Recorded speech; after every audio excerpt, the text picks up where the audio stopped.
Hello, I'm Carolyn with o2bstamping.com. Thank you for stopping by today.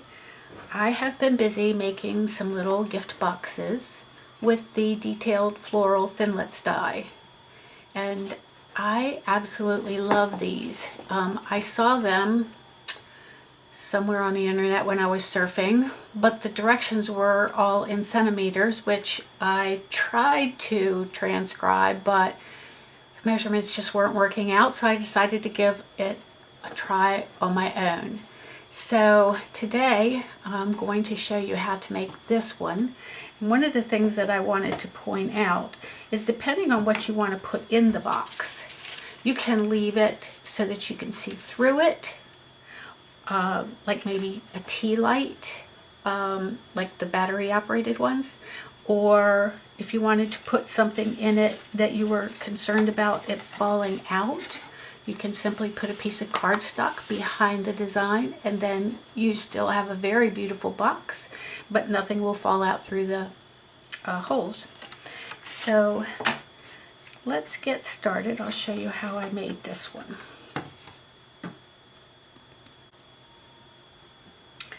So I'm working with Flirty Flamingo cardstock from the In Colors for 2016 to 2018, and I've cut a piece that's 7 1/4 by 5 1/4.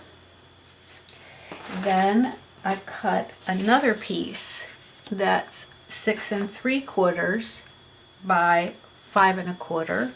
So that's 6 3/4 by 5 1/4. Then I cut a piece of heavy, or no, it's not called heavy, it's called thick white cardstock.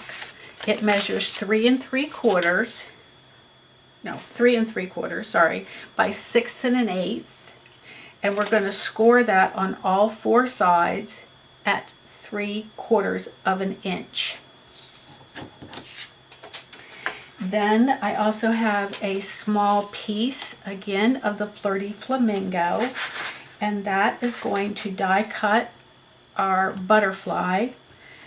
This butterfly is from the Butterflies Thinlits die, and that's item number 137360, while I have that handy.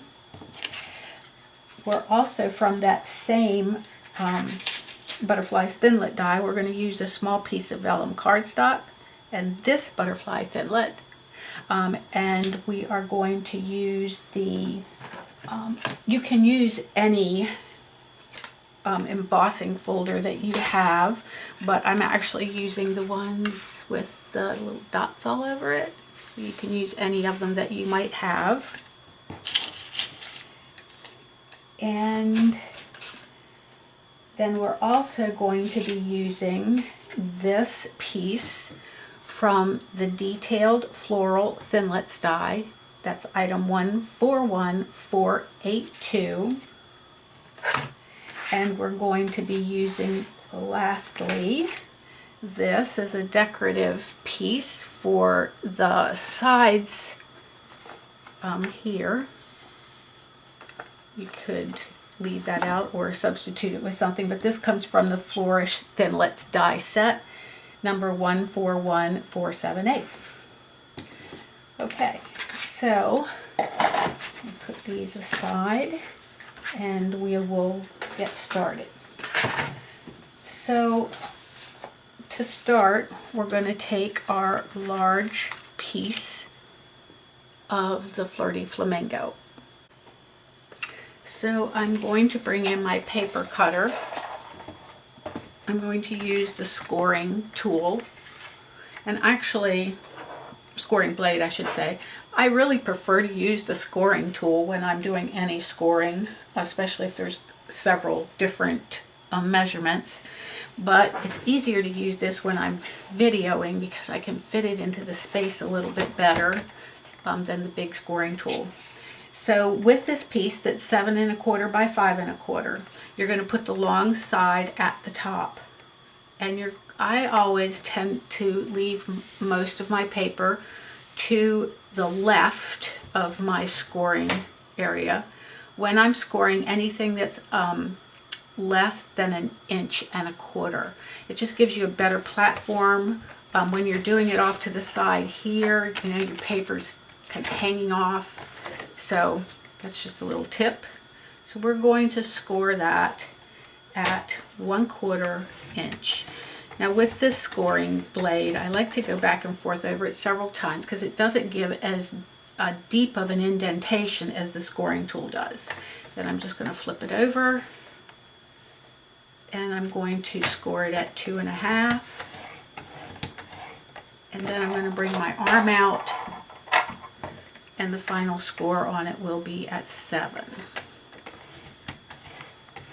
I'm going to turn it 90 degrees, put the short side at the top, and I'm going to score it at 3 inches. Okay, then I'm going to bring my smaller piece of Flirty Flamingo cardstock in. This is the one that measures 6 3/4 by 5 1/4. I always like to put my long side at the top first, and then I'm going to score it at 2 1/4 inches. And I'm going to turn it 90 degrees and score it with the short side at the top at 3 inches. Okay, and while I have my score tool here, I'm going to bring in my thick Whisper White that measures 3 3/4 by 6 1/8. And I'm going to score that at 3/4 inch on all 4 sides. Now be extra careful with this measurement because it's easy to go look at this and score it. Oh, I should pull this over a little bit and score it at 1/2 inch. Make sure that you're not doing that. Make sure that you're on the 3/4 inch mark. All 4 sides.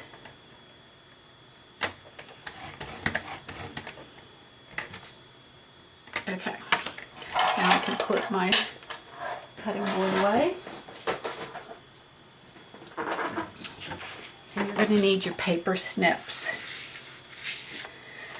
So, with the large rectangles towards the top, you're going to cut this very small rectangle away. Get in that little corner and get it. Okay. Then you're also going to cut the small rectangle at the opposite end. Again, with the large rectangles at the top, you're cutting away these 2 pieces here at the bottom. Okay, and then there's one score mark here at the bottom, and you're just going to cut up into it like that. And then you're also going to just notch it a tiny bit there and a tiny bit on this side. This will help the box to go together a little bit easier. Okay, that's what that piece looks like. Then you can take your bone folder and you can fold these score marks and then burnish them with your bone folder. And then one last one this way. Okay, you're going to set that piece aside. You're going to take the other Flirty Flamingo. You're going to again put your larger rectangles at the top, and you'll see a square down here in this corner, and you're just going to simply cut up on that score mark to the first horizontal line. I think you can see that all right. And then again, I'm just going to notch it a little bit to help the box fit together. Now, make sure when you're doing this that you're actually notching the tab and not the flap of the box. Okay, and again, you're going to just take your bone folder and burnish the score marks.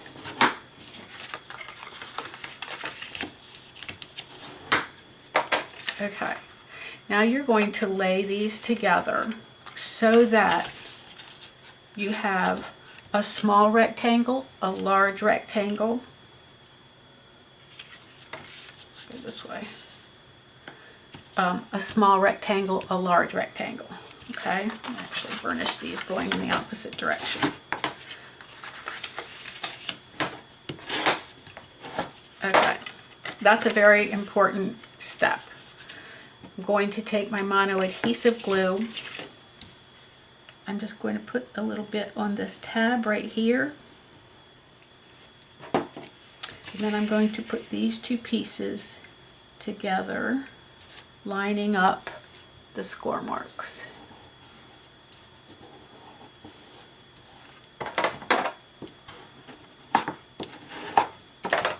Okay, and you're going to see this starting to come together as a box, but before you put it together, you want to use your Detailed Floral Thinlit die on the box pieces. So these are going to go on the two large rectangles here and here, and you're going to want to bring it down towards the bottom. But you'll notice that there is probably a little more than a quarter of an inch on each side here. You want this bottom measurement to be roughly the same. Okay, so I'm going to bring in my magnetic platform.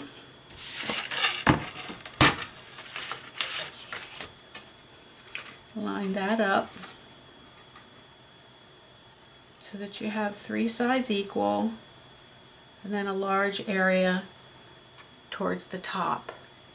Once you do this, then you're going to bring it down, and you're going to also do this rectangle. Sorry, I'm going to go run these through my Big Shot, and I'll be right back. Something I noticed before I ran it through the Big Shot that I need to point out. You want to make sure that where your seam is, where you've come together here, that that's facing down, and that all of your score lines are bending in that direction, so that they're bending down and away from you. Okay, and then place this here. I think I had it upside down before. I just wanted to make sure that I wasn't confusing you. Make sure that your seam is on the back here. You see that where I've seamed them together? Put that face down, and then cut your Thinlits die here on that rectangle, and then again here on this rectangle. Okay, I'll be right back. I have another little tip before I run the second Thinlit die over on this rectangle. You'll notice that my sandwich was my magnetic plate, my cutting plate, or acrylic plate, some people call it, my cardstock, and then my other cutting plate. Some people, however, use the precision base plate and just one cutting pad.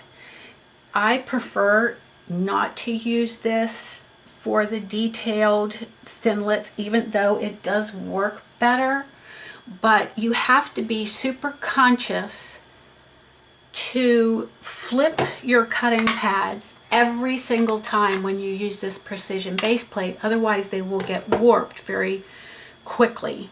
And because I don't have the best memory in the world to remember to do that, I seldom choose to use that tool, especially in my classes, because my students might forget to flip it over, but it is highly recommended. So I just wanted to point that out. If you don't use it, what you're going to want to do is to go back and forth with your Big Shot several times when you have these intricate dies, so that you know that it has cut through. And then even before I take it off, I look at it and make sure that it's cut through, or do I need to run it through the Big Shot again? Now this one looks like it has run through really nice, so I'm not going to worry about it. But then another thing is, when you take this out of the Big Shot, you can choose to take the die brush and foam pad, and while your die is still on your paper, you can choose to run this over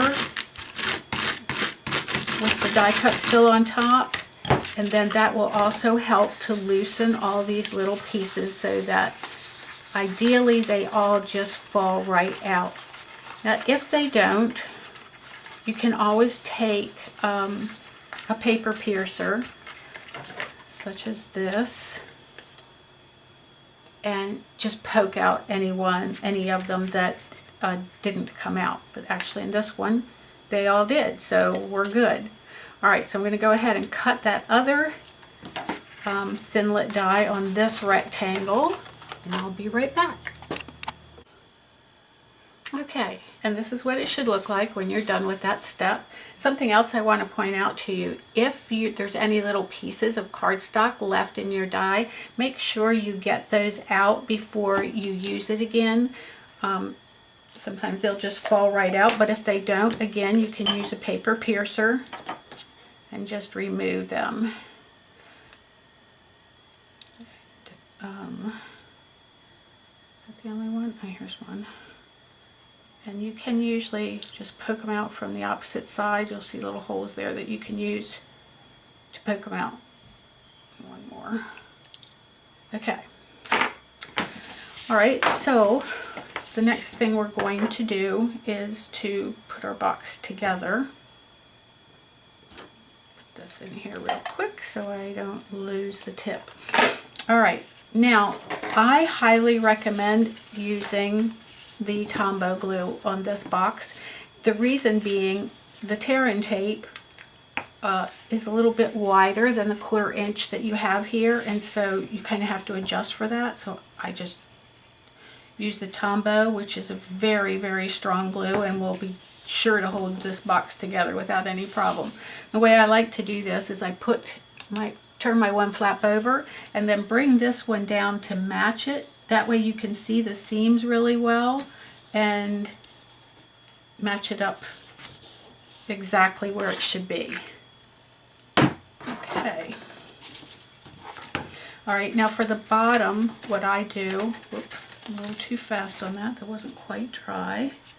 So just give that a minute. I'll tell you what, while we're letting that dry, what we'll do is we'll work on our lid. Oh, I've gotten a little something on my lid while it was sitting here. A little something sticky. There we go. Okay, so again, I've got the long side on the top and the bottom. I'm going to cut where those 2 score marks are and notch the little tab. Again, make sure that you're notching the tab and not this long rectangle. Okay, and I'm going to do the same thing on the opposite side. So turn it around 180 degrees, cut up to that first horizontal line, notch it, do the same here. Okay, and then you can actually do this, use your bone folder prior to cutting the notches, if that's easier for you, or after, like I'm doing here. And again, I'm not sure I mentioned, this is the thick Whisper White cardstock.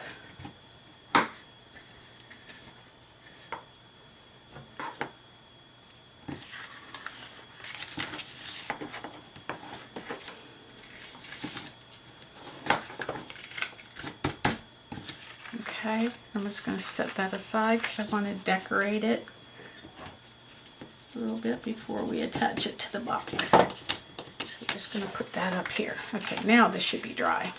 So what I like to do is I like to put the small side tabs in like so. And then I like to use my Tombow glue.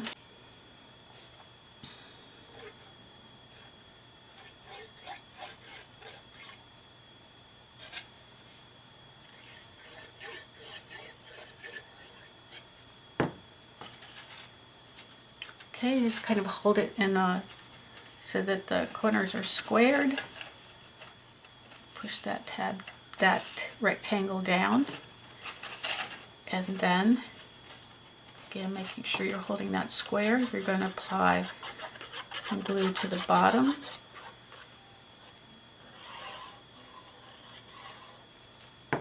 And press that over, again keeping the box nice and square.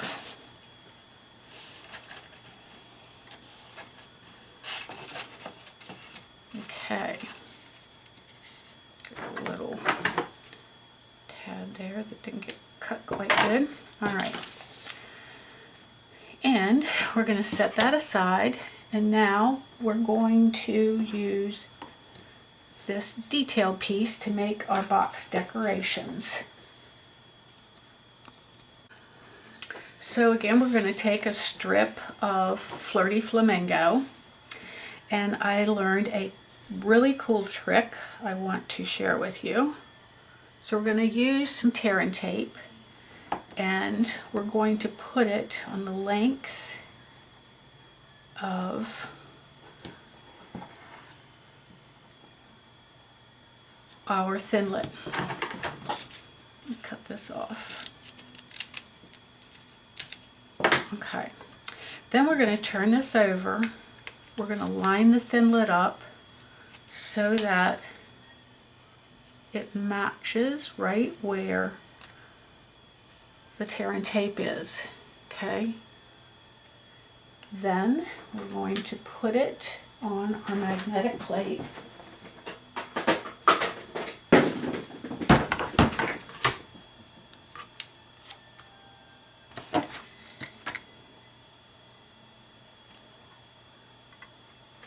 Top it off with another plate. Run it through the Big Shot, and I'm going to make 3 of these, so then I'll be right back.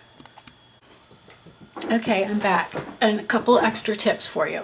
One is, because you do have the tear and tape on the back of the cardstock, the Thinlit doesn't tend to want to stick to the magnetic platform because there's too much thickness between the two. So you could use a small sticky note to keep that in place so that it doesn't move around on you. The other thing is, because it's so intricate, it would be a good idea to run it through twice. And then we're going to put this on here and use the brush.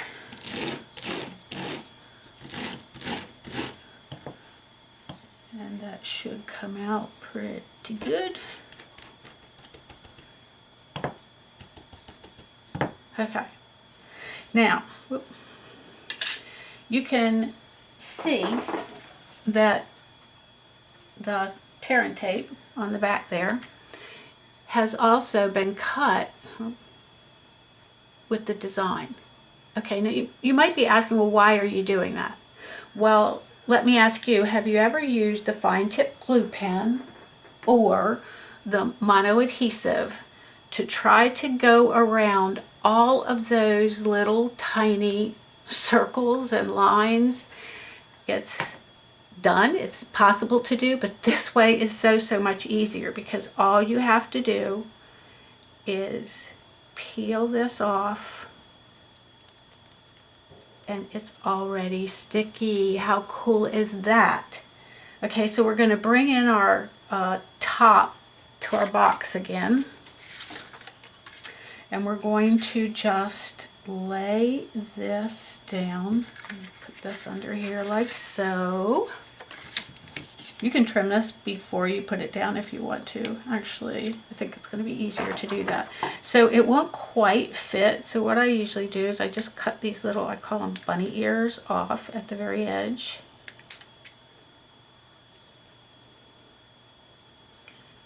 And snip snip, and snip. And then I just lay these down right in the middle. Look how easy is that? I just love this tip. Actually, one of my girls that's in my Stampers Club shared this tip with me. She had seen it on the internet somewhere, so whoever came up with this ingenious idea, thank you so much. And then we're just going to trim off this edge as well. Lay that down on the other side.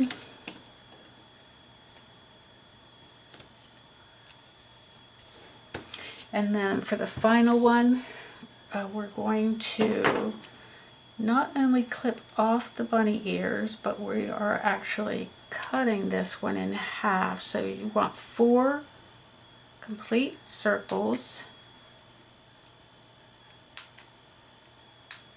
like that, and then we're going to trim the other piece again to have 4 circles.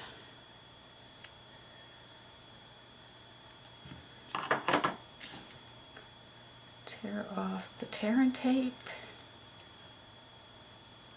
and attach it to the ends. Oh, something else I wanted to point out. Actually, let me pick that up real quick. Oh, I'm gonna barely get that off again. Okay. One of the things that I realized after I made this box is I think it would look much better if the ribbon was under the decoration. So I'm going to put the box together, add the ribbon, and then we'll put the side embellishments on. Okay, so to put the box top together, we're just going to add some glue to the 4 tabs.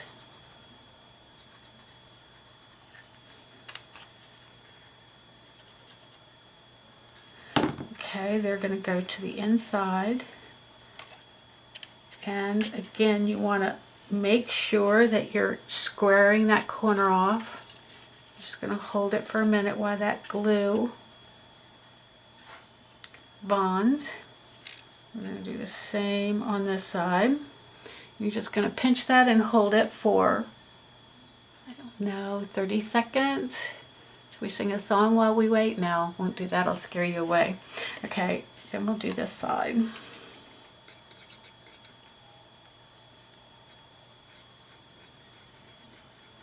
And just use this glue very sparingly because it holds really well and you don't want any of it to seep out. Okay, slide that onto the inside. Square the corner and hold it. Same with this one. Square the, square the corners, pinch it and hold it, and just let it dry for a minute while we get our ribbon ready. Okay, so the ribbon that I'm using is the, I think the way this is pronounced is ruched, I'm not sure, R-U-C-H-E-D, ruched ribbon. And it's in the Flirty Flamingo color. The item number is 141426. So with the ribbon, you want it to go from the inside of the box all the way around. You want to hide the end of it inside the box, come all the way around and measure it to right there.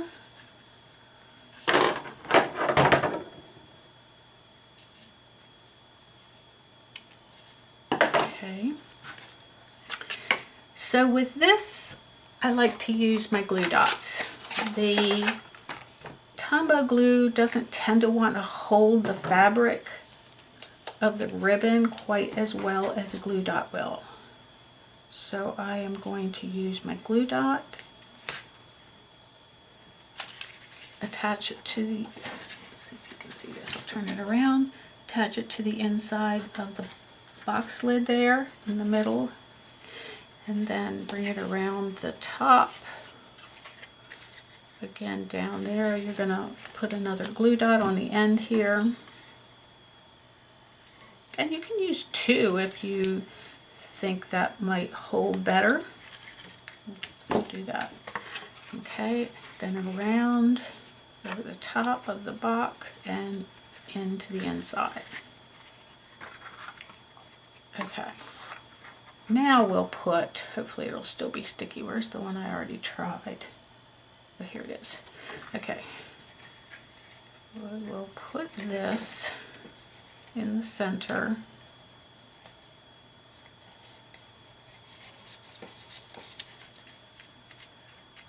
And then the other end, I'll tear this off.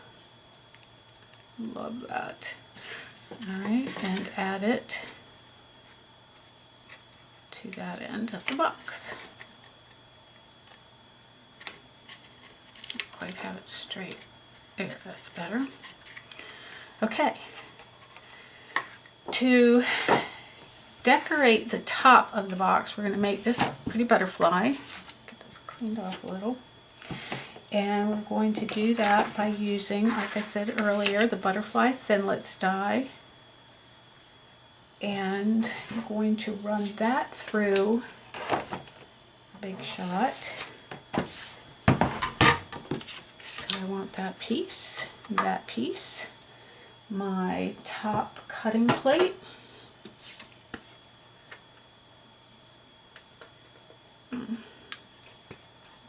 I'll flip that.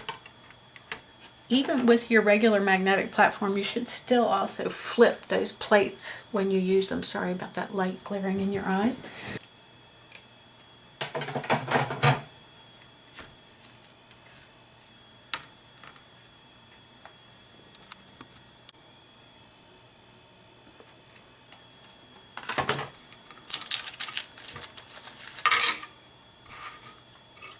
Okay, that's what you're going to get. Then I'm just going to add that to the butterfly. I'm going to do that with glue, just a little bit of glue. Right there in the center.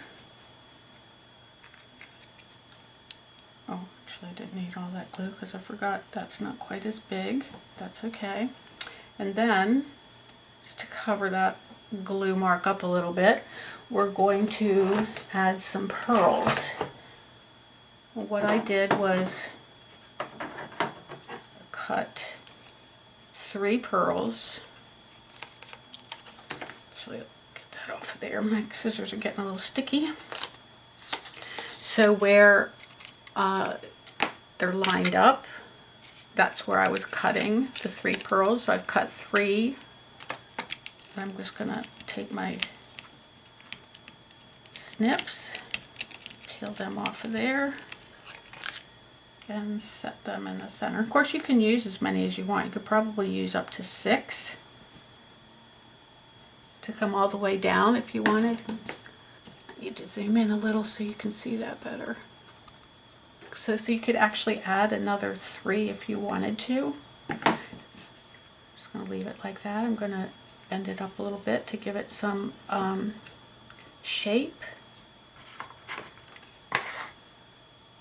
And then again, because the glue dots I don't feel do as good a job, because the glue I don't think does as good a job on sticking to fabric or the material and the ribbon, I'm going to use glue dots. And I'm going to put that right over the ribbon. Now you could add a tag or a sentiment to this as well, a little decorate it even more, but I'm going to leave it just like that for the moment. And then I'm going to bring in my box and put it on the top, and there you have it. Isn't that pretty? And again, don't forget, if you want to, you could put, like I said, battery operated tea lights in here, or you can, if you have something you want to put in there, you don't want it to fall out, or you don't want the recipient to see it until they open the box, then you can just put a piece of white cardstock behind the designs and you have a different looking box. So put this back on here. I hope you've enjoyed that. It's really an easy box to make. All the little embellishments take a little bit longer time, but all in all, it goes pretty quickly, and it's very unique looking. I love it. So I hope you've enjoyed watching the video as much as I've enjoyed taping the video for you. If you have enjoyed it, I hope you'll leave me a thumbs up or a positive comment. And also go to my blog at www.otobestampin.com and check out some of the other inspiration and ideas that I have for you there. Thank you for dropping by today. I hope you'll come back soon.